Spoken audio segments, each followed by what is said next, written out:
एक खबर 2 दिन से सुर्खियों का विषय बनी हुई है। आपको याद होगा अनुज चौधरी संभल में जो 52 जुम्मों का और होली का बयान दे करके ऐसा लगा था कि इसके ऊपर कोई विभागीय कार्रवाई होगी, लेकिन पहली जो जांच हुई उसमें उसको क्लीन चिट दे दी गई। दोबारा जांच बिठाई गई, आज तक उसका कोई रिजल्ट नहीं आया है। उसके बाद ट्रांसफ़र किया गया तो सोशल मीडिया पर यह खबर चली और ये बताने की कोशिश की गई सोशल मीडिया पर कि ये उसके खिलाफ एक एक्शन है। लेकिन कल जो है एक लिस्ट सामने आई, कुछ एएसपी बनाए गए हैं, जिनको कुछ इंस्पेक्टर्स हैं जिनको पदोन्नति दी गई है और उनको एएसपी बनाया गया है, सीओ से एएसपी बनाया गया है, जिसमें अनुज चौधरी वो वाहिद शख्स है, वो वाहिद ऑफिसर है पुलिस का जो स्पोर्ट्स कोर्सेस से उत्तर प्रदेश में एएसपी बना है। ये मैं नहीं कह रहा हूँ, ये तमाम अखबारात में इस तरह की खबर सामने आई है। बाकायदा तमाम बड़े अखबारात में ये खबर छपी है कि स्पोर्ट कोटे से बनने वाला एएसपी अगर कोई है पहला तो वो अनुज चौधरी है। तो आप अंदाज़ा लगाइए, योगी आदित्यनाथ से जब सवाल किया गया था, जब बयान दिया गया था 52 जुम्मे वाला, तो योगी आदित्यनाथ ने कहा था कि भाई पहलवान है, इस तरह का बयान दे सकता है। तो उससे ही आप अंदाज़ा लगा सकते हैं कि किस तरह से उसका समर्थन किया गया था। क्योंकि संभल में जो पूरा ये दंगा और उसके बाद का जो पूरा ऑपरेशन था वो पूरी तरह से स्क्रिप्टेड था,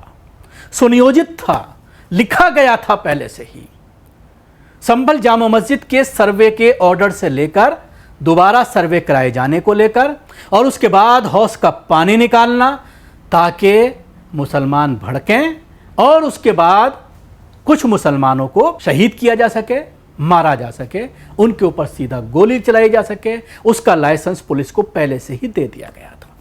और जो पुलिसकर्मी इसमें शामिल थे उसमें बिल्कुल उनको क्लीन चिट दे दी गई। कोई जांच नहीं, कोई इंक्वायरी नहीं, उल्टा कुछ मुस्लिम युवकों को ही, उन 4-5 मुस्लिम नौजवान जिनको गोली लगी थी जब हंगामा हुआ था, उनका हत्यारा बता करके जेल में डाल दिया गया। अब आप साबित करते रहिए कोर्ट में कि गोली आपने नहीं चलाई, क्योंकि पुलिस तो ये कह करके बच गई कि जो गोलियां मिली हैं उनकी बॉडी से वो सरकारी असलहे से नहीं चलाई गई हैं। और ये मैं नहीं कह रहा हूँ,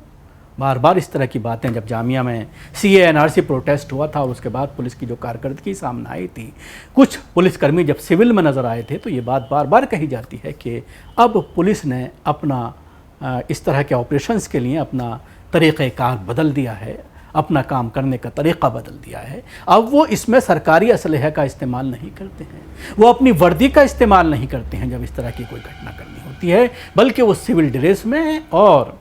वो हथियार जो समय समय पर जब्त किए जाते हैं उनका इस्तेमाल किया जाता है, गैर कानूनी असलहा का इस्तेमाल किया जाता है, ताकि कोई भी इंक्वायरी अगर होती है, कोई भी अगर इंक्वायरी रिपोर्ट आती है तो उनको क्लीन चिट मिल जाए। हालांकि जब ये घटना घटी है, तमाम चश्मदीदों ने इस तरह के बयान दिए और उसके बाद आपने देखा कि मस्जिद कमेटी के सदर को किस तरह से कई महीने जेल में डाल दिया गया और किस तरह के हालात आज तक संभल में हैं।